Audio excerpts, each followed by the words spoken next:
Olá, esse é o People Analytics na Prática, podcast que explora como os dados estão transformando a gestão de pessoas no Brasil. Histórias reais, aprendizados e bastidores do People Analytics no Brasil. Disponível nas principais plataformas de áudio e no YouTube. Olá, tudo bem? Hoje a gente vai falar com Elide sobre produtividade. A Elide é uma líder em People Analytics e tecnologia para RH, com experiência na construção, expansão e transformação de áreas analíticas em ambientes complexos, dinâmicos e altamente regulados. Ao longo da carreira, atua em parceria com lideranças executivas para apoiar decisões estratégicas sobre força de trabalho, governança de custos, desenho organizacional e performance, usando dados, tecnologia e modelos robustos de governança. Ela também é reconhecida por estruturar modelos operacionais de analytics, liderar equipes multidisciplinares e integrar sistemas de RH e arquiteturas de dados para viabilizar decisões estratégicas em toda a jornada do colaborador. Bem-vinda, Elide! Tudo bem? Tudo bem, Gabriel. Obrigada pelo convite. Show! Como é bom te ter aqui. Eu vou começar te perguntando, Elide. Para você, em sua visão, o que é People Analytics? Bom, então, eu gosto de começar provocando um pouco essa definição, né? Esse nome que a gente escolheu para nossa área, porque para mim, no limite, nem existe People Analytics. Existe Business Analytics aplicado a problemas de pessoas. Tá. E aí, pode parecer uma coisa, né, simples, só uma nomenclatura, mas eu gosto de pensar que no fim do dia a gente está tomando decisões sobre pessoas, só que elas só existem para melhorar algum resultado para o negócio, né? A gente não toma decisão para o Gabriel, a gente toma decisão para a empresa. Então, se a gente estiver analisando retenção, performance, engajamento dos colaboradores, tudo isso só importa porque isso tem impacto no resultado. Se não tivesse impacto, a gente não estaria mensurando, né? Eu acho que tem uma certa romantização que a gente acaba fazendo, né, de People Analytics, como se fosse uma área voltada principalmente para o bem-estar das pessoas, que é claro que é importante, mas dentro de uma empresa, especialmente em ambientes competitivos, né, que a gente trabalha, o objetivo final, ele é sempre performance. E isso não significa ignorar as pessoas, quero deixar claro que eu não sou hater, inclusive sou da área, mas cuidar das pessoas é muitas vezes a forma mais eficiente de gerar resultado sustentável, né? Só que é preciso ser honesto sobre o porquê que nós estamos fazendo isso. Perfeito. E queria saber de ti, como é que você chega ao mundo de People Analytics? Como é que você começou a trabalhar com isso? É engraçado, porque o meu primeiro emprego da vida foi com 16 anos, e eu era jovem aprendiz dentro do RH. Só que naquela época, isso faz mais de 15 anos, naquela época o RH não é o que é hoje. Então era RH clássico, que você tinha que entregar o currículo em mãos, que tinha o arquivo físico, né? Então, certamente não foi ali que nasceu o desejo. Depois dessa experiência, eu entrei no mundo de Analytics. Então, primeiro eu conheci o que era RH, depois eu conheci o que era análise de dados. Só depois eu ouvi falar que existia essa área em que as coisas pudessem se conectar, né? Eu até diria que eu entrei na área nem tanto por interesse na área em si, porque era uma coisa muito nova no Brasil, mas por um certo incômodo sobre a baixa qualidade das decisões que a gente vê dentro, né, de gestão de pessoas nas organizações. Eu me deparei com aquele case clássico do Google, né, do projeto Oxygen, comecei a ler um pouco mais, e aí, com o tempo, né, isso acabou sendo chamado de People Analytics aqui no Brasil também, então fiz um esforço meio que intencional para ir me direcionando para essa área, até que finalmente eu consegui meu primeiro emprego e aí não parei mais. Em que momento você acaba entrando na área? Porque você falou que não existia muito, né, sobre isso ainda, né? Em que época foi isso, mais ou menos? Eu até trabalhei antes com métricas de RH. Então, eu trabalhei dentro da Danone, por exemplo, dentro da área de Learning Development, e eu olhava indicadores de treinamento, né? Naquela época, a gente olhava muito o Kirkpatrick, sabe? Mensurar... É um cara que desenvolveu uma metodologia para tentar mensurar o impacto do treinamento na organização, que acho que é um tema... Legal! É um tema que é muito interessante porque tem aquela frase clássica, né? De tipo, se a gente der o treinamento pra pessoa e ela sair da empresa. E aí o outro fala, e se a gente não der e a pessoa ficar? Então, mas assim, naquela época era o mais avançado, a gente falava sobre o assunto. Depois trabalhei numa empresa onde eu fui na expectativa, tipo, poxa, agora vai. Vou começar a influenciar a decisão, fazer People Analytics. E era fazer dashboard e reportar métrica. Entendi. Então, Nem pastelaria, assim, receber o pedido, faça. É muito aquele reporting, né? Eu não tinha influência nenhuma, porque eu nem estava envolvida nos problemas, para começar, né? Então, como é que eu vou influenciar a tomada de decisão se eu nem sei o que precisa ser feito? Então, eu acho que o turning point foi quando eu entrei na Rappi, que é na época, a Rappi tinha acabado de chegar no Brasil, e eu tive que estruturar desde o começo ali as fundações para ter People Analytics. Isso me ajudou porque eu tive que priorizar qual tipo de decisão eu queria tomar para entender quais dados eu ia estruturar primeiro. Ali eu comecei a entender um pouco mais sobre estar próximo, responder para um CHRO, começar a saber o que o negócio está pensando e não só o que o RH faz, né? Tá um pouco mais envolvido ali no dia a dia. Então, acho que ali eu consigo dizer, não, eu realmente influenciei tomada de decisões populares, impopulares, difíceis, né? Então, ali eu acho que eu comecei a trajetória de People Analytics. Depois eu fui para o Banco BV e ali comecei também, trabalhei lá 5 anos e tive diversas cadeiras e trabalhei em diversos projetos também. Show. Então, a virada ali, o momento crucial foi a entrada na Rappi para a estruturação desses sistemas. Porque lá era um ambiente muito, vou usar a palavra caótico, mas num bom sentido. Porque é aquele clima de startup, você precisa trazer um rigor analítico, governança, métricas para um lugar que não está ambientado a isso, né? Então, eu cheguei a ouvir a frase de, poxa, você está tentando trazer burocracia para a startup. Então, foi muito bom, até no sentido de desenvolvimento pessoal mesmo, assim, profissional, de, poxa, tá bom, preciso argumentar, porque eu preciso que essa pessoa passe a fazer algo que antes ela não fazia, que vai ter um valor pro negócio que ela não consegue enxergar agora, né? Então foi muito positivo nesse sentido. Que legal, que massa. E quando você olha para os lugares que você passou e para o impacto que teu trabalho teve, como é que você enxerga o impacto de People Analytics nessas empresas e como você enxerga o impacto potencial também de People Analytics no geral? Muito engraçado, assim, porque como o People Analytics não está tão maduro no Brasil ainda, eu acho que eu e muitos outros profissionais a gente tem aquela sensação de cheguei, tudo era mato, e olha que filho bonito eu tô deixando, né? Então, tanto na Rappi quanto no Banco BV, eu consigo ver muito isso, assim, sobre até... E eu acho que, pensando em exemplos um pouco diferentes, assim, do que a gente normalmente fala, um dos impactos notáveis de ter uma área de People Analytics é a própria maturidade de dados das demais pessoas do RH. Então, uma coisa muito interessante que eu comecei a observar, por exemplo, olhando meu primeiro ano de BV para o último, é a qualidade das perguntas que chegavam. Sim. Sim, não é? Então, é muito bom você ver que você está sendo cobrado dessa forma agora, porque, de certa forma, você levou a régua, né? Claro. Então, isso é muito bacana. E o vocabulário vai mudando, né, também. Eu tenho uma dúvida, não. A gente tem uma hipótese que pode... Essa da hipótese é clássica. As coisas vão se modificando com o tempo. Que massa, que massa. Acho que é uma dor e uma questão que realmente acaba aparecendo mesmo, né? De, às vezes, existir uma necessidade de letramento interno no RH sobre esses processos.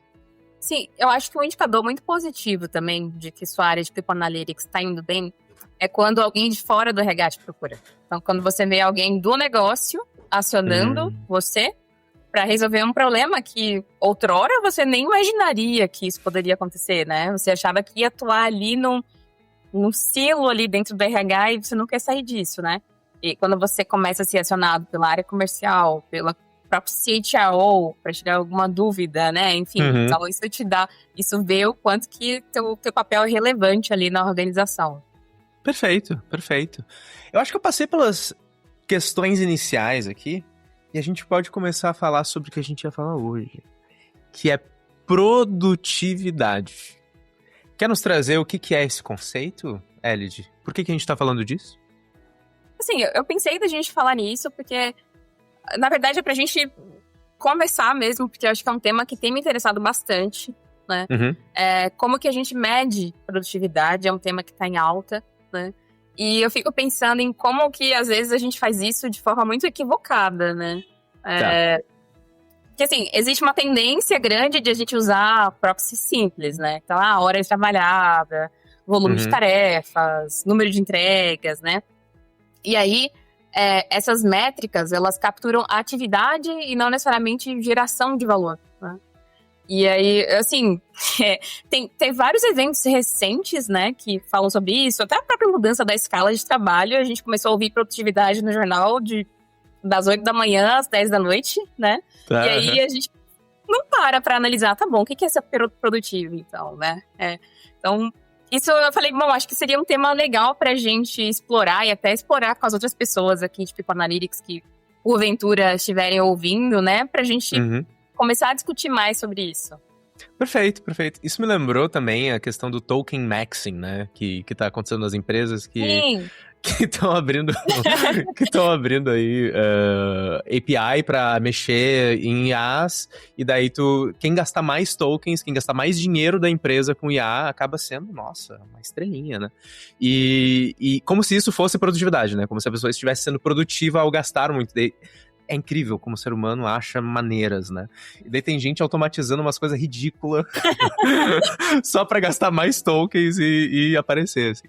A primeira vez que eu vi sobre token maxing, eu achei que era meme. Eu juro pra você que eu pensei que era uma brincadeira. Porque por que eu vou usar um token pra fazer uma atividade que eu sei como fazer? Né? Então eu tô fazendo...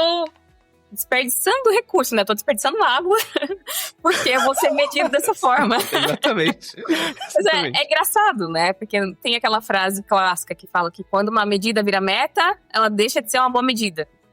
Perfeito. Porque se a gente for pensar num exemplo aqui mais do dia a dia, tem aquele exemplo do McDonald's, né? Das redes de fast food no geral, que também é muito clássico desse mito da produtividade, que era que em algumas unidades eles começaram a mensurar o tempo que levava para você preparar o pedido. E aí, sei lá, vamos imaginar que o pedido precisava ficar pronto em 2 minutos. Quando dava os 2 minutos, o funcionário ia lá, colocava no painel que seu pedido estava pronto, no sistema, antes de ele realmente estar pronto, né? E aí, na prática, esse indicador melhorava, porque o tempo médio caía, só que a experiência da pessoa piorava, né? Você ficava esperando ali o seu pedido ficar pronto e na tela tá falando que tava, né? E aí, acho que esse é um exemplo muito bom também, porque a métrica estava sendo otimizada, então tinha um executivo ali olhando o dashboard com tudo verde, né? Mas a experiência do cliente, que era o objetivo final, imaginamos nós, né? Não estava melhorando, né? Perfeito. Exemplo clássico de desalinhamento de incentivos, né? Porque as pessoas, elas não estavam tentando prejudicar o sistema, nenhum colaborador ali do McDonald's tinha intenções ruins. Eles estavam respondendo racionalmente ao que estava sendo medido. Perfeito. Acontece o tempo inteiro nas empresas, né? Perfeito, exatamente. Queria muito saber de ti, então. Vamos lá, vamos falar sobre produtividade. O que é produtividade na tua visão? Uma coisa que tu falou já me pegou, assim, que é que tu disse que a questão da atividade em si não necessariamente é a questão a produtividade, mas a geração de valor da atividade.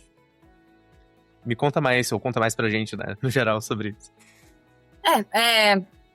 Se a gente trouxer um pouco de economia para a discussão, mas se a gente for olhar, colocar no Google, produtividade, vai ser output versus input, né? Quanto que eu te dou de input, quanto que você me gera em retorno, né? Então, eu te dou ovos, farinha, leite e você me dá um bolo, né? Então, você fez ali algo que eu não conseguiria fazer sozinha com todos os inputs que eu tô te dando, né? Você está gerando alguma coisa para mim. Só que a produtividade, ela não é um esforço. é o output. E aí, é isso que me deixa noiada, porque quando a gente pensa nas empresas, muitas vezes o que importa não é nem o volume de output que você está gerando, é o valor marginal gerado. O que é isso, né? Duas pessoas, elas podem ter o mesmo nível de atividade ali no dia a dia da empresa e gerar impactos completamente diferentes. Eu fiz 3 reuniões hoje, você fez 3 reuniões e você foi totalmente improdutivo, né? No sentido de que talvez você não trouxe um resultado relevante para o negócio. Quando a gente mede mal ali, a gente acaba alocando mal essa produtividade, porque esse é um problema clássico de eficiência, né? E aí, eu fico pensando que não tem resposta certa, assim, né? Porque tem tantas variáveis ali omitidas o tempo todo, né? Tá. Que acho que você da psicologia organizacional sabe disso muito bem, né? Que, às vezes, a gente observa o resultado, mas não observa todos os fatores ali que levaram até ele, né? Então, acho que hoje a gente tem usado métricas muito, muito frágeis, tem alguns jeitos, mas que ainda não tem fórmula perfeita, né? Acho que primeiro a gente tentar medir produtividade sem usar métricas únicas, né? Porque produtividade é multidimensional, então vai ter qualidade, impacto, colaboração. Como é que eu vou mensurar colaboração? É quanto tempo você passou no chat com o seu colega, quanto tempo você passou em reunião? Não é volume, né? E aí, tem como a gente tentar fazer uma aproximação de causalidade. E aí, a gente falar de causalidade em ciências sociais aplicadas é muito difícil, né? Complicado. Só que a gente pode tentar fazer isso mesmo que de forma imperfeita, né? A gente pode tentar fazer isso comparando grupos semelhantes, olhando evolução ao longo do tempo, avaliando mudanças específicas antes, depois de uma intervenção. Isso são maneiras de a gente tentar fazer uma aproximação ali de uma maneira mais justa. Acho que também contextualizar um pouco performance, né? Porque performance acho que é um outro tema polêmico que está muito ligado com produtividade. Perfeito. Né? E, assim, vamos ser honestos aqui, né? Nem todo resultado baixo é baixa produtividade. Então, às vezes é contexto ruim, é desalinhamento, problema estrutural, problema externo à organização, né? Então, são no limite, se a gente for pensar ali, né? Poxa, que métricas usar? É difícil definir uma, né? Então, é um problema grande, assim, né? Não dá pra reduzir a cliques. Perfeito. Exatamente, eu ia trazer isso. Eu acho que, assim, uma das coisas que a gente, enquanto profissionais de People Analytics, temos que pensar é que medir produtividade é também um exercício de poder, assim. Vamos pensar longe, porque você está definindo o que é considerado bom e o que é ruim dentro da organização. Né? Exato. E isso vai ter um impacto direto na carreira das pessoas. Então, resposta curta, tá? Eu trouxe o assunto, não trouxe respostas. Não existe forma perfeita, né? Não tem jeito perfeito de medir produtividade, né? O que existe é forma mais ou menos responsável de fazer isso. Tá. Antes de entrar nisso, eu queria entender de ti a diferença ou diferenciação entre produtividade e performance, então. Porque pra mim, como é que eu encarava esse assunto, tá? Produtividade é o quanto eu faço de trabalho e performance é o resultado desse trabalho. É assim que eu tava encarando isso, tá? Mas eu quero ouvir de ti isso. Também, sem respostas. Quero só perguntas. Então, antes de te responder, eu quero te devolver a pergunta. Então, quero que você pense e responda pra mim, assim, o que você acha que é o objetivo final de performance management na organização? Ai, que pergunta chata. Que pergunta chata. Porque assim, pode ser para desenvolvimento, pode ser para retenção, pode ser para várias coisas. Eu acho que depende da estratégia que a empresa tem a respeito disso. Agora, qual deveria ser o objetivo de performance management? Pra mim... Elid, eu faço podcast pra perguntar pras pessoas o que elas falam. Caramba, cara, eu acho que deveria ser para desenvolvimento. Eu acho que deveria ser para isso. Muitas vezes não é usado para isso, mas acho que deveria ser esse o objetivo final, assim. Mas eu gostei da sua linha de raciocínio, do tipo, pra que deveria ser e pra que é hoje, né? Então, acho que já existe um gap claro sobre isso. Mas eu li um livro há um tempo atrás que chama Performance Management baseado em evidências. Ah, que legal. E ele começa já no primeiro capítulo te dando um tapa. Porque eu sempre achava que objetivos de performance management era identificar quem são os high performers e quem são os low performers, recompensar os high performers, sim. trabalhar os low performers, é o clássico, né? Eu achava que era isso, talvez tentar identificar uma pessoa diferenciada, um talento, desenvolver.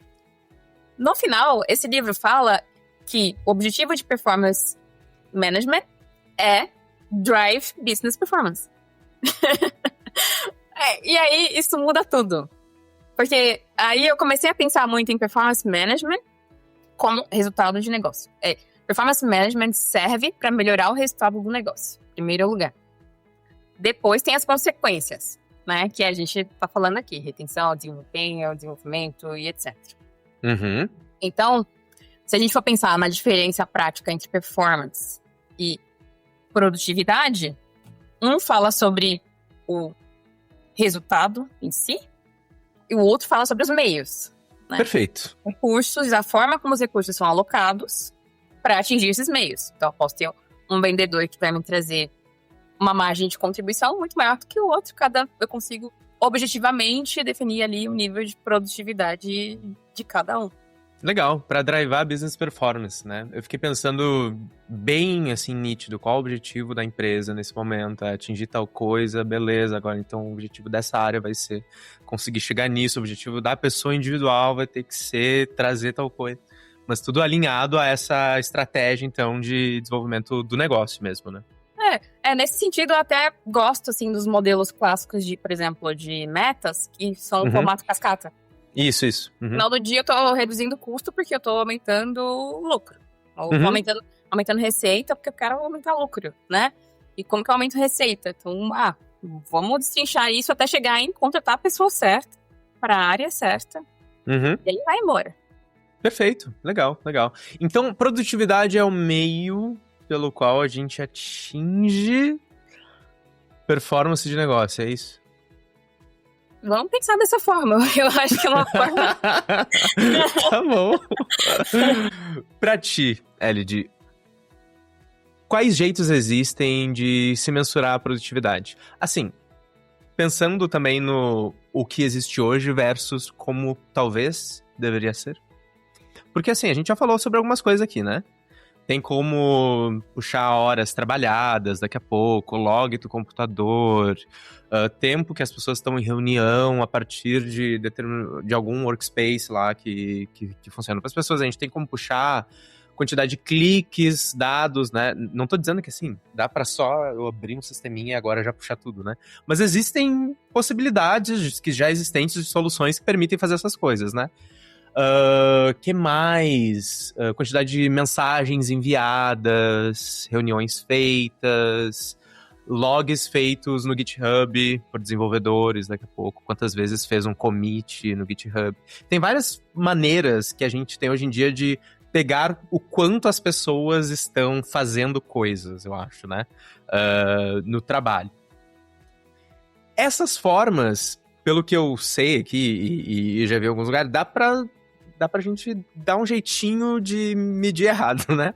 A gente acabou de falar do token maxing, que as pessoas vão lá e gastam um monte de tokens em tarefas desnecessárias. Da mesma forma, existem softwares que, por exemplo, clicam no seu computador sem você estar ali, né? Para sistemas que daí mensuram, entre aspas, produtividade através de cliques. Como você acha que seria uma melhor forma de se mensurar a produtividade? E existe alguma outra forma que eu não mencionei aqui que as pessoas usam de maneira errônea e acham que é produtividade? De maneira errônea tem de tudo, né? Tem muita coisa. Há um tempo atrás, assim, vamos colocar uns bons anos aí, quando a gente não falava de GNA e IA com tanta frequência como a gente fala hoje, tinha uma métrica que alguns RHs usavam, que a mensuração de produtividades era simplesmente as horas trabalhadas dividida pela quantidade de pessoas. É a mesma coisa que a gente às vezes pensa, né, de comparar a produtividade. O Brasil é menos produtivo que os Estados Unidos, porque quando a gente divide a renda, o PIB, pela quantidade de pessoas trabalhando, que não te diz nada, né? Então, às vezes eu fiz hora extra porque eu queria ganhar mais naquele mês, eu precisava, né? Ou, enfim, por algum fator externo. Mas eu já vi muita empresa olhando produtividade, pensando em tipo, poxa, a jornada de trabalho dele tem 8 horas. Nessas 8 horas, qual foi o percentual do tempo que você passou em ferramentas corporativas? Então, vamos tirar o tempo que você passou tomando um cafezinho, o tempo que você estava conversando com seu colega ali na outra mesa e o tempo que você estava lendo de notícias no G1. Excluindo todo esse tempo, quanto tempo dedicado teve o Gabriel? E as pessoas entendiam que aquilo era produtividade. Agora, se você estava numa reunião ali de 1 hora e você passou boa parte desse tempo passivo, você só entrou na reunião, deu bom dia e não atuou, não contribuiu, não teve nada ali, você foi produtivo, né? Não, né? Então, a maneira errada, assim, a gente sempre consegue se superar e começa a fazer, acho que pensando assim, né, tipo, tirando aqueles cargos e que você, objetivamente, tem uma meta que depende de ti, né? Então, pensar aqui um vendedor de loja, né? Simples, né? Embora não dependa só dele, né? Depende do movimento do shopping, da loja, enfim, tem outros fatores, mas a gente consegue ser um pouco mais objetivo ali, até porque tá vinculado à recompensa. Mas pensando em eu e você, que trabalhamos aqui, fazendo análise de dados, fazendo reuniões, às vezes a gente não vai ter um volume muito grande de e-mails, às vezes a gente não vai ter tanta reunião, mas às vezes você vai se deparar com um problema ali que você vai ter que parar, levantar, pegar um livro e voltar, né? Como é que a gente compara isso? E aí eu acho que entra uma dimensão ética importante aqui, porque eu sou meio que do contra. Eu acho que você não deve avaliar a produtividade de maneira individual. E aí, algumas empresas que se ouvirem isso vão ser totalmente, né, opostas ao que eu tô falando. Mas, na verdade, o que eu penso, né? Você pode estar penalizando ou beneficiando os indivíduos de forma injusta, se você vai por esse caminho. Ou você pode ter um risco aí de criar um ambiente, né, onde performance vira sinônimo de visibilidade ou volume. Então, do mesmo jeito que a gente deu o exemplo lá no início do McDonald's, vai ter a pessoa que vai comprar um dispositivo para colocar no mouse dele, para que o mouse fique se mexendo e isso simule uma produtividade, né? Aí vai ter a outra pessoa que ela vai estar muito preocupada em mandar mais e-mails inúteis, porque o volume de e-mail é o que importa. Ou a pessoa que vai começar a usar os tokens descontroladamente, que aí a gente acabou desviando do objetivo final, né? E acho que isso não afeta só o resultado. Isso acaba afetando a cultura e a saúde organizacional, né? Então, a gente tem que pensar também numa coisa, né? A performance da pessoa, ela não depende só dela, né? Ela depende do líder, do time, do tipo de trabalho, do momento da empresa, de fatores externos, né? Então, são muitas variáveis que a gente não consegue isolar de fato o que causou o resultado, né? Isso é extremamente complexo, né? Então, tem um problema aí de variável obtida o tempo inteiro. A gente observa o resultado, mas não observa todos os fatores que levaram até a ele. E aí, todos esses exemplos que a gente vem conversando sobre hoje, é muito a empresa tentando simplificar. Vamos criar uma métrica fácil de medir, e assumir que aquilo representa produtividade. Como a gente não sabe muito bem como medir, vamos começar com o que a gente tem, né? Normalmente, a gente ouve essa frase, vamos começar com o que a gente tem e a gente vai sofisticando. Só que a gente, de fato, não faz isso. Né? Mas o que a gente tem fica com aquela coisa mais ou menos. Segue, é legado agora. A gente precisa seguir aquela... E assim, eu acho que essa discussão ela vai ganhar mais força ainda com IA. Porque quando essas tarefas mais, assim, operacionais, né, elas começarem a ser automatizadas, aí medir presença, atividade, o volume da entrega vai fazer menos sentido ainda, né? Teoricamente, essas coisas a gente vai conseguir fazer com IA, né? Eu sou mais do caminho de vamos tentar avaliar performance, resultado, né? Porque no final do dia eu preciso que o business tenha resultado. E aí, eu acho que a gente hoje tem mecanismos melhores para avaliar performance, embora não perfeitos, mas melhores, do que quando a gente olha para mecanismos de produtividade, como se a gente trabalhasse na fábrica da Ford, ali na Revolução Industrial, sabe? Perfeito. Interessante, né? A gente não consegue falar de produtividade sem falar de performance, então. Eu sou do caminho que a gente escolhe qual sofrimento a gente quer ter, né? Perfeito. Sim, então, eu prefiro pensar que eu prefiro ter uma empresa que performe melhor do que uma empresa onde todos os meus funcionários trabalham 8 horas ininterruptas por dia, mas eu não tenho resultado. E como é que seria essa melhor avaliação de performance? Talvez, se a gente fosse pensar, sair de um modelo de avaliação de produtividade para um modelo de avaliação de performance. O que precisaria ter para isso funcionar bem? De maneira ética, talvez. Então, vamos pensar que a avaliação de performance de maneira ética. Esse é um outro tema que precisa de uma coletânea de podcasts para falar sobre ele, né? Quando todo mundo começa a se interessar por People Analytics e coloca lá, né? Cursos de People Analytics. O primeiro que aparece é o de Wharton. Não sei se você já fez. Sim. Não fiz. Ele é muito legal, porque ele fala sobre performance. E dentro desse curso, ele contextualiza um pouco sobre performance de jogadores de futebol americano e tenta trazer isso um pouco para People Analytics, como que a gente mede performance nas organizações. Claro que são contextos totalmente diferentes, né? Mas tem uma coisa nesse curso que eu achei muito positiva e que é pouco falada, que é o fator sorte. Existe um fator sorte dentro de performance management que a gente não ouve muito, assim, no LinkedIn, ou vê poucas pessoas falando sobre. E eu acho que é uma das variáveis, por exemplo, que a gente não consegue colocar no modelo, né? Então, tipo, poxa, o Gabriel é mais sortudo, então provavelmente esse ano a avaliação dele vai ser melhor do que a da Elid, né? Mas eu quis falar sobre sorte porque performance management também não vai ser perfeito. Só que hoje as empresas, elas têm trabalhado em terem decisões colegiadas, por exemplo, que pode ajudar, né, a sua avaliação de performance. Eu gosto também do fato de que na avaliação de performance, pensando numa empresa madura, clássica aqui, né, a gente não vai olhar isoladamente para o teu número, porque às vezes você não vai ter um número. Né? Como nós aqui da Analytics, eu não vou ser avaliada. Nossa, a Elid fez 3 dashboards e entregou 12 análises. Não Perfeito, é isso, sim. Né? Mas a gente consegue olhar nível de colaboração, nível de contribuição, né? Isso, muitas vezes, não vai estar ali documentado, né?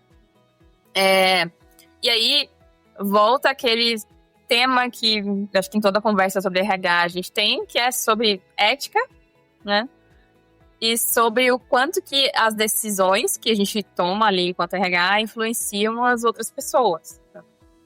Então, acho que, tentando não ser muito pessimista, eu diria que perfeito nenhum dos dois modelos é, mas para performance management você tem mecanismos um pouco mais justos, porque eles consideram a variável ali humana, que na produtividade você não considera de maneira alguma, né? Então, eu disse logo ali no começo, né, que eu não tenho essa visão romântica, né? Eu não acho que People Analytics está aqui para melhorar o bem-estar das pessoas. Mas, por exemplo, se você cria instrumentos, né, ali de avaliação de performance que podem mensurar comportamento, por exemplo, né? Mas que são criados de maneira correta. Perfeito. Ajuda muito, né? Fica menos, poxa, o fulano, ele é comunicativo, o fulano é cara fechada, o fulano às vezes é timidez, ou outras coisas que às vezes são personalidade, que podem impactar uma avaliação de performance, né? Se você tem um instrumento ali validado, isso começa a ficar um pouco melhor. O viés sempre vai existir, mas eu ainda defendo que é melhor do que simplesmente olhar quantos e-mails você enviou. Existe alguma situação na qual faz sentido ter essas métricas de produtividade? Com certeza, né? Assim, idealmente a gente poderia, todas as áreas poderiam ser assim, né? Seria tão simples, porque eu acho que a métrica de produtividade é um asset que você tem. Por exemplo, um vendedor, ele sabe exatamente quanto ele vai ganhar no final do mês, né? Isso é positivo, gera incentivos, gera, às vezes, engajamento, gera competição positiva, né? Então, eu acho que tem alguns casos, algumas atividades que dá para medir e é positivo, né? Ter essa mensuração de produtividade. Então, o vendedor é o clássico, né? Mas a gente pode pensar aqui, por exemplo, numa atividade de atendimento ao cliente.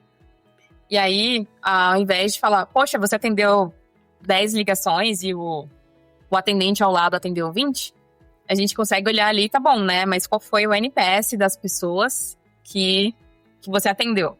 Qual foi o percentual de first call resolution que você teve versus o outro, né? No final ali do telemarketing, que a gente odeia, mas que é uma métrica importante, né? Acho importante. Seu problema foi resolvido, né? Então são métricas ali de produtividade, que são positivas e que podem, né? Que eu acho que geram um impacto positivo para as pessoas, né? Eu acabei de perceber que eu fiz o telefone assim, ó. Então isso entrega a minha idade. É muito isso, telefone é muito isso aqui. É muito isso. Tem gente que faz assim, é isso? Se você pedir pra um Gen Z falar, pega o seu telefone e faz uma ligação, ele vai fazer isso aqui, ó. Vai fazer uma mão reta olhando pra cara. Entendi. Pensando em questões éticas, voltando um pouquinho pra isso, tá? Quando é que a gente esbarra nisso? Pensando daí em situações de possível controle, violação de dados pessoais, talvez, coisas nesse sentido, assim. Acho agora, né, que as empresas, antigamente, elas tinham um problema que elas não tinham dados. Elas tinham dados para tomar as decisões, e aí a gente ficava muito preso nisso e limitado por vezes, porque a gente queria variáveis para explicar alguns fenômenos e não tinha.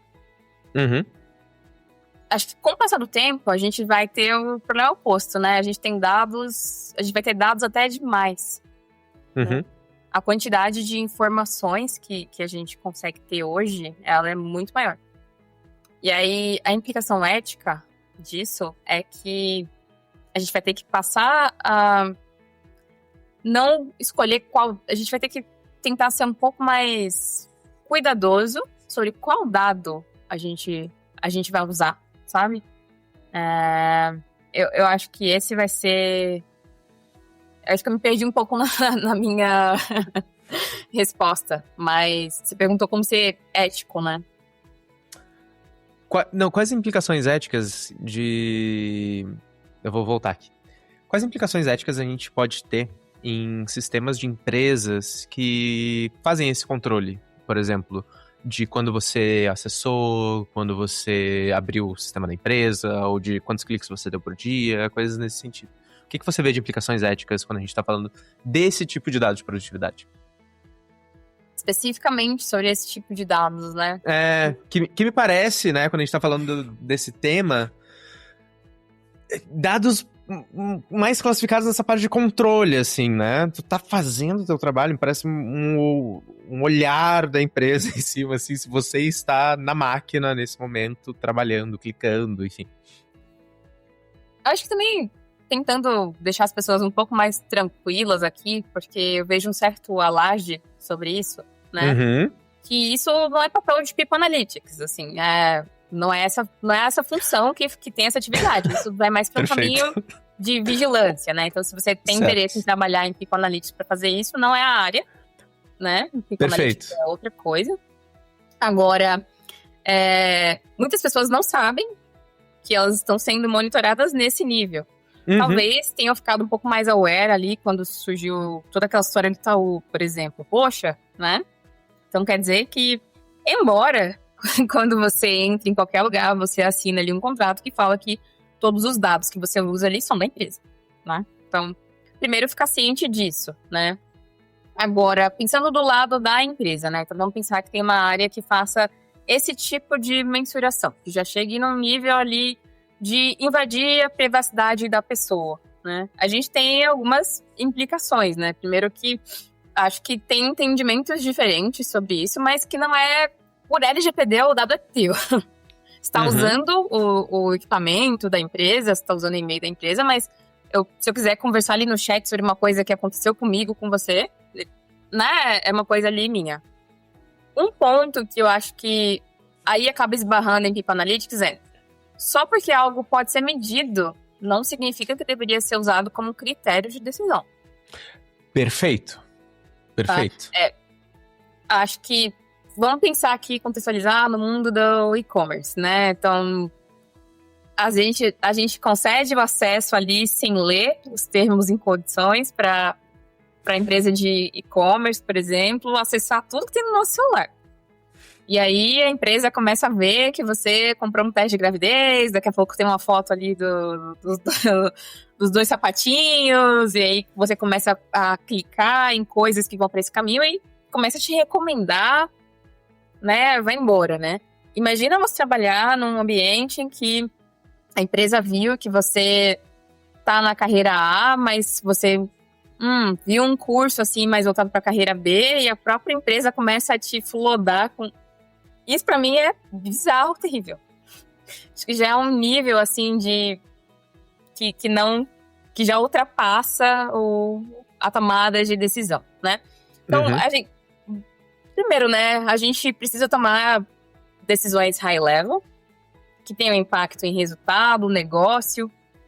Isso chega nas pessoas, mas de maneira nenhuma deveria chegar no Gabriel, né? Então, assim, não importa o que o Gabriel tá fazendo ali no dia a dia, que tá conversando, né? Isso, eu acho que vai... Esse comportamento... A interação entre as pessoas é uma coisa que as empresas, elas tentam sempre desvendar, né? Porque a gente fala que a colaboração gera resultado, sozinho eu vou mais longe, sozinho vou mais rápido, juntos vamos mais longe, todas essas coisas, né? Então, eu acho que, por exemplo, uma coisa super ética de fazer é entender padrões de colaboração. Então, como as pessoas conversam, se elas preferem chat, se elas fazem reunião, se tem um horário que é melhor enviar uma comunicação muito importante, que as pessoas vão ver, clicar mais, isso sim. Mas entrar nesse nível, né, de vigilância, eu já acho que é totalmente antiético, né? E espero que as empresas não estejam indo por esse caminho. Perfeito. Espero que não seja convidado para fazer nada nesse sentido também. Sim. Idem. Olhando para cases de sucesso em mensuração de produtividade, tu já chegou a passar por algum desses na tua carreira ou gostaria de trabalhar com algum case que tu acha que faz sentido? Porque assim, saindo do óbvio, né, de vendas, por exemplo, o que tu enxerga que a gente poderia auxiliar em áreas que não trabalham, não tem esse correspondente de tão direto, assim? Por exemplo, áreas de RH, áreas de back-office, por exemplo, trabalho financeiro, legal, jurídico, enfim. Assim, tem muitos papers, muitos artigos acadêmicos que tentam estabelecer alguma relação, né, entre performance e indicadores organizacionais que sejam, né? Não, sim. E aí, claro que quando a gente fala de estudos, né, a gente precisa levar em conta suas regionalidades, seus contextos, segmentos, né, todas essas coisas que a gente já sabe. Mas existem inúmeros exemplos, né, de fatores organizacionais que podem aumentar a performance de negócio. Então, por exemplo, o clássico, né? Quando a gente aumenta o engajamento, a gente aumenta o lucro, né? Essa é clássica. Dá para fazer isso nas empresas? Dá, né? Porque hoje a gente tem profissionais muito competentes, né? Psicometristas, psicólogos organizacionais que conseguem, de fato, né, mensurar esses fenômenos. E aí a gente pode fazer essas associações. O problema, para mim, nunca tive a oportunidade de fazer algum projeto nesse aspecto, nesse nível de detalhe e rigor de uma empresa.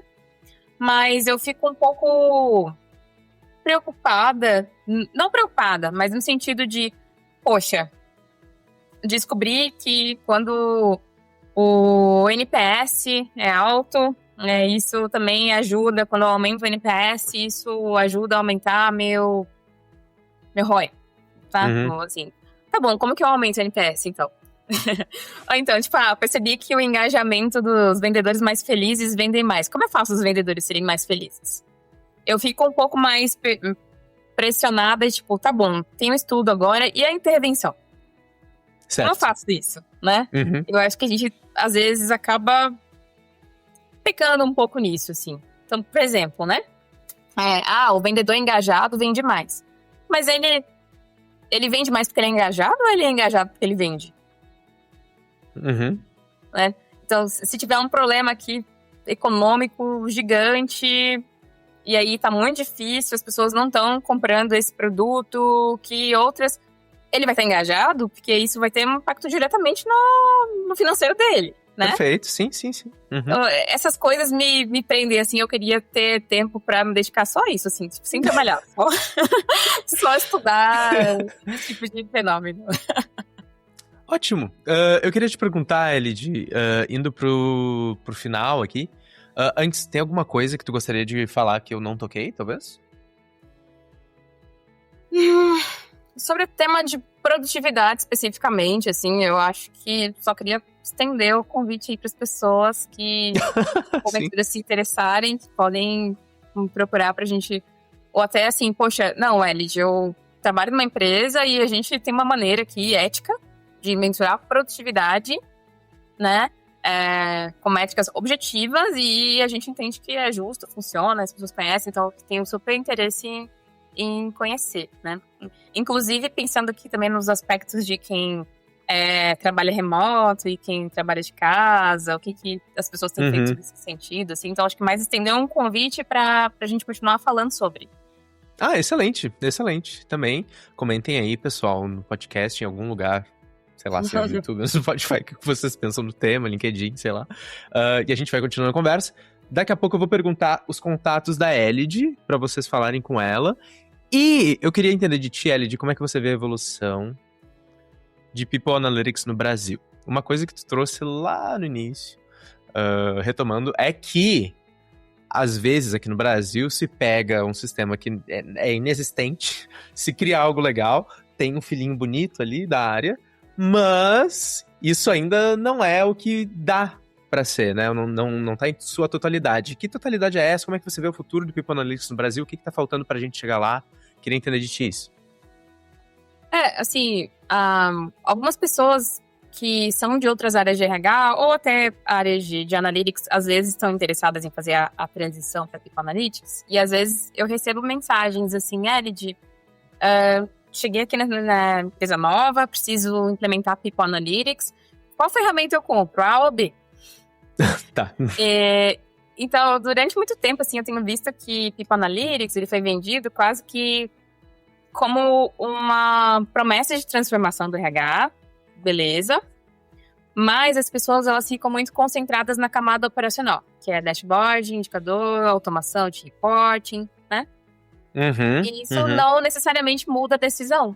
Eu acho que no futuro a gente vai começar a separar um pouquinho melhor o que é People Analytics, o que é reporting, o que é monitoramento, né? As áreas que vão sobreviver são aquelas que vão ganhar relevância, né? Que vão se conectar diretamente com os problemas do negócio. Então, eu estava assistindo a Paula, né?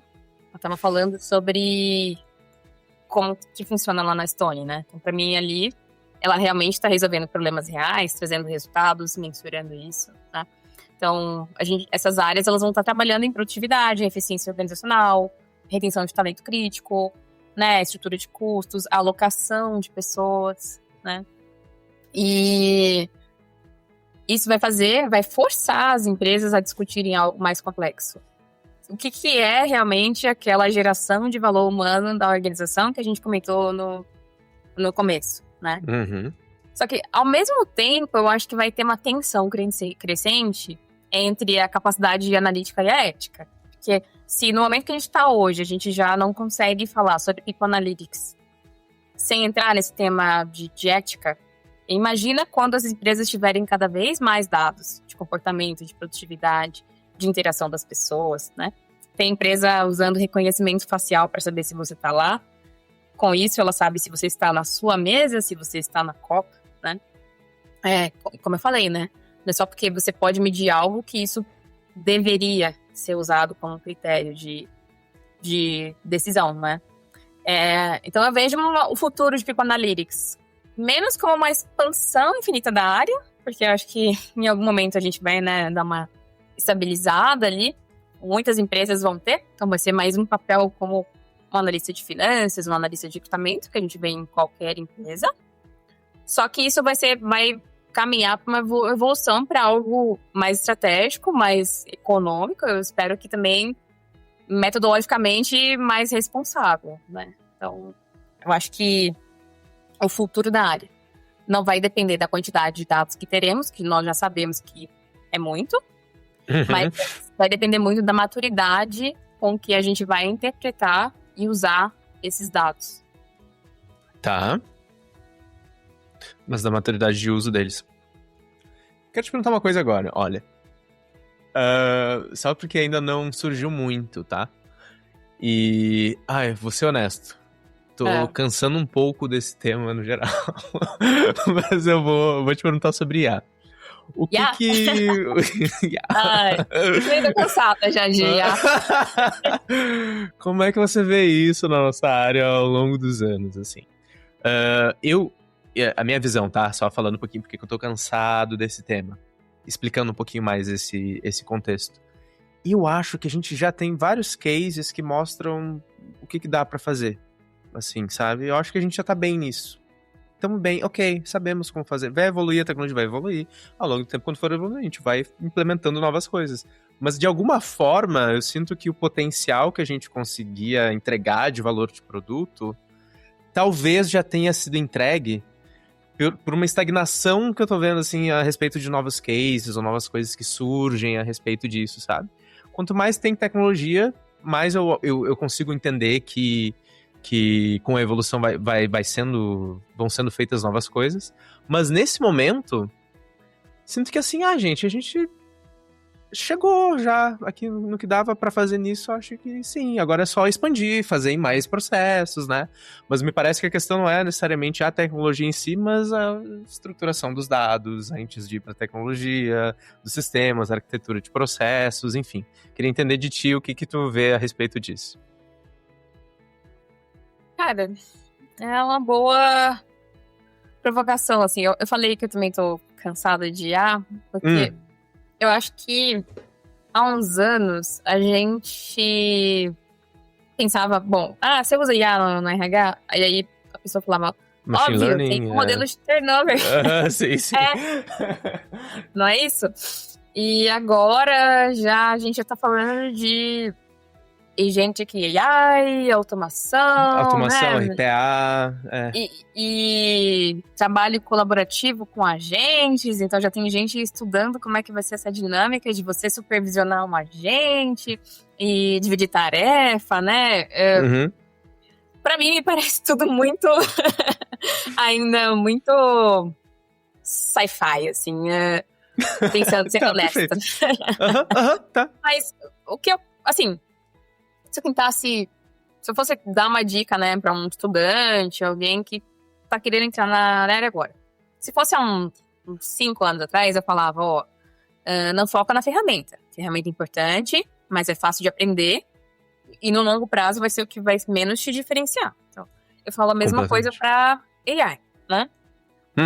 Do mesmo jeito que teve a revolução lá nos anos, nem sei quando, mas que veio o Excel e as pessoas achavam que os contadores não iam ter emprego, né? Hoje todo mundo usa Excel, faz parte do nosso dia a dia. Eu acho que a gente não tem como voltar atrás, né? Foi uma revolução grande. Só que se eu tivesse que priorizar, tem outras coisas que fazem muito mais diferença do que você usar ou não IA, né? Então, entender o negócio, saber fazer boas perguntas, né? E ter senso crítico sobre os dados. Porque eu já me deparei com em algumas reuniões, assim, de a pessoa assumir que a resposta que o Transformer deu era a resposta certa, sem nenhuma criticidade, né? E a gente sabe que essas ferramentas alucinam, né? E aí eu acho que faltou esse senso crítico. Não tem problema você usar, eu acho que é importante, a gente não vai voltar, né? Mas tem outras coisas que são mais importantes. Por exemplo, quando você trabalha com pessoas, usando IA ou não, você vai lidar com a ambiguidade o tempo inteiro. Parte do seu trabalho é tomar decisões com informação incompleta. Quando você dá informação incompleta para IA, ela assume e te dá uma resposta ali, mas muitas vezes sem nenhum contexto, sem nenhuma criticidade, vem umas coisas bizarras, né? Então, acho que apesar de a gente estar falando de dados, né? E tem esse ímpeto e às vezes essa cobrança, assim, da empresa, né? De, tipo, preciso usar IA, né? A gente precisa falar que essas decisões estão afetando pessoas de verdade, né? De carne e osso, com CPF, né? Então, acho que rigor analítico e responsabilidade, eles vão ter que andar muito juntos, assim. Então, eu não sou hater, eu gosto muito de IA. Inclusive, trabalhei com pessoas muito competentes nesse sentido. Mas a gente não precisa de gente que sabe usar IA, a gente precisa de gente que sabe pensar. Então, acho que essa é a diferença. Perfeito. Excelente. Eu queria saber de ti quais livros, referências ou fontes de aprendizado você recomenda para quem quer se aprofundar em People Analytics ou para quem quer começar. Difícil. Tu já deu um livro, eu lembro disso, né? Que foi o Performance Management. Baseado em evidências. Assim, tem livros bacanas. Por exemplo, aquele livro do David Green, né? De Excelência em People Analytics. É legal. Quando você pensa assim, poxa, eu cheguei nessa empresa para estruturar uma área de RH. E primeiro eu preciso convencer esse CEO e essa CHRO que faz sentido ter e que traz resultados. Ali tem inúmeros cases. Da América Latina, da Europa, empresa grande, empresa pequena. E aí você consegue ler e falar, olha o que dá pra fazer. Olha se a gente tivesse o dado, etc. Então esse livro é legal. Mas eu sou a pessoa que tenta equilibrar um pouco, assim, né? As leituras são importantes, mas uma vez que você tá inserido já dentro desse contexto. Porque senão você começa a ler. É que nem nos primeiros anos de faculdade, sabe? O professor tá ali falando, e você nunca viu aquilo na prática, não tá decorando, né? Certo. Então, eu sempre falo assim, cara, se eu tivesse que escolher entre voar de avião com alguém que leu 500 livros de aviação ou quem tem mais horas de voo, eu vou querer ir com um piloto que tem mais horas de voo, né? Então, acho que você precisa ser um pouco mais curioso e tentar se conectar com as pessoas da sua empresa que não necessariamente estão na RH, mas lembra que seu papel é resolver problemas de negócio. Então, tenta entender ali como que é a dinâmica de negócio, né? Quais são os desafios de negócio da sua empresa daquele ano. É reduzir fraude, é reduzir inadimplência, é aumentar a receita, é aumentar a venda, é aumentar a produtividade dos vendedores, é diminuir o turnover na área X ou Y, né? Aí você começa a se diferenciar, né? Se você conseguir combinar pensamento crítico, entendimento de negócio, né? E responsabilidade nos usos dos dados, aí você já vai estar muito à frente, né? Agora, vamos pensar aqui, eu sou um estudante, eu tô na faculdade. Então, bom, acho que seria muito legal que você tivesse ali um conhecimento de estatística, um conhecimento de analytics, né? Então, acho que isso ajuda muito. E eu gosto muito também de recomendar que as pessoas participem das comunidades, assim, de People Analytics. Então, por exemplo, A Sabrina. Acho que a Sabrina foi a primeira convidada, né? Do podcast. Foi. Uhum. Conheci a Sabrina numa entrevista pro iFood há 6 anos atrás. Ah, que legal! Foi muito... Então, eu acho que, por exemplo, tem ali a comunidade, né? Que são pessoas que trabalham. Pode estar entrando agora ou já tem bastante experiência, como a própria Sabrina. Só que você joga ali, pessoal, tem uma dúvida específica, eu quero resolver um problema. E aí, tem pessoas que já trabalharam com aquilo, já viveram aquilo na empresa delas, que vão te ajudar. Diferente de você pegar um livro, um curso online e tentar resolver sozinho, né? Então, Perfeito. Acho que isso ajuda bastante.